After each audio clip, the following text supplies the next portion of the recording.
Hey guys, welcome back to my channel. If this is your first visit, I compare and contrast the movie and TV adaptations of books and upload once a week. If you haven't yet, please subscribe and click the notification bell. It really helps me grow. And this week I'm covering Beauty and the Beast, which is a 28-page short story adapted several times on stage, in movies, and on TV. And for this video, I'm going with the Disney adaptations. The live-action one from 2017 mostly, just because I like it better. So much so that it's my favorite Disney movie. I just think it has more depth, and the right kind of depth. And I can definitely relate to Belle, finding great escapes in books. I remember seeing the first animated one in the theater when I was 11, and I had to look away several times, entirely because of Gaston. He is cringy, he is creepy, he is rapey, and he's gross. He's reasonably watered down, just enough to still be the villain in the 2017 live-action movie, just a less nauseating one. He's also not in the original story, not completely anyway. More details in a minute. What the short story and both movies share is a bookish beauty from a small village, a beast in a castle, a debacle over a rose, and a happy ending for Beauty and the former beast, now handsome prince. Also, during Beauty's first meal at the castle, there's a concert to entertain her.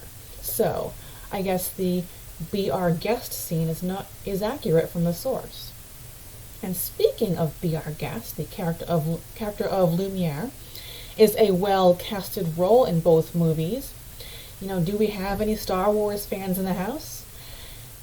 You really have not lived. This is just me talking. You really haven't lived until you've heard Obi-Wan singing "Be Our Guest" in the live-action movie. Also, do we have any Law and Order fans in the house? That is Detective Briscoe singing "Be Our Guest" in the cartoon. Too bad there aren't any specifically any anthropomorphic furniture and housewares in the book. Speaking of which, in the opening of both movies, this is just something that I can't ignore. The narration after the spoiled, selfish prince is converted into a beast, that days bled into years as the prince lost hope. Well, how many years exactly? Chip is still a kid before and after. Was it 3 years at the very most? Or did the enchantress freeze them in time? There's also no specified location for the story. Both movies take place in France. So I think this connection comes from the name of the author, Gabrielle-Suzanne Bardot de, I hope I don't botch this, Villeneuve. And in her short story, nobody has a first name. Beauty is called Beauty as a nickname, Little Beauty to be exact, making Belle an appropriate first name in both movies. She is the prettiest and youngest of 6 to a widowed father who is a wealthy businessman. And she's not just cute, she has inner beauty. And no, that is not just something ugly people say. She's kind to everyone, and caring and generous to the less fortunate.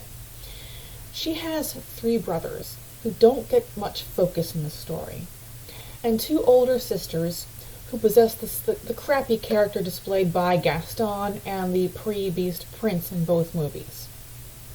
They are materialistic, lazy, and self-entitled. They also end up married to guys who are just the same, narcissistic users and takers. Moving forward, so the family business goes under, and the family has to downsize and take up farming to survive. And Little Beauty is happy to help her father and brothers with all the farm work while her sisters sit around and bellyache about their lost luxuries. Until the day opportunity knocks and their father has a chance to revive his business. And so, as he's getting ready to travel back to the city with his proposal, the sisters give him a list of all the clothes and jewels they want him to buy, and little Beauty just wants a rose. So he travels to the city, and his proposal falls through. And on his way back, he comes into some bad weather and changes his route. Here he finds the castle, and it's not dark and foreboding like in the movies. It's bright and welcoming. The door opens up right away, and there's a nice hot meal, a glass of wine, and a warm bed waiting for him, and his breakfast ready for him when he wakes up, but nobody there. As he packs up and gets ready to head out, he sees the rose garden and picks one for little Beauty. It is then that he meets the Beast, who is quite angry at him for cutting one of his prized roses after he gave him so much hospitality. And his punishment was death. The man explained that the rose was a gift for his youngest, and the Beast offered him a deal. Go home with the rose and a trunk full of money, and send back one of your daughters to die in his stead. When the man made it home and told his children what happened, of course, little Beauty was the first and only volunteer, being the most selfless one in her family. She went to the castle and offered the Beast her life to save her father.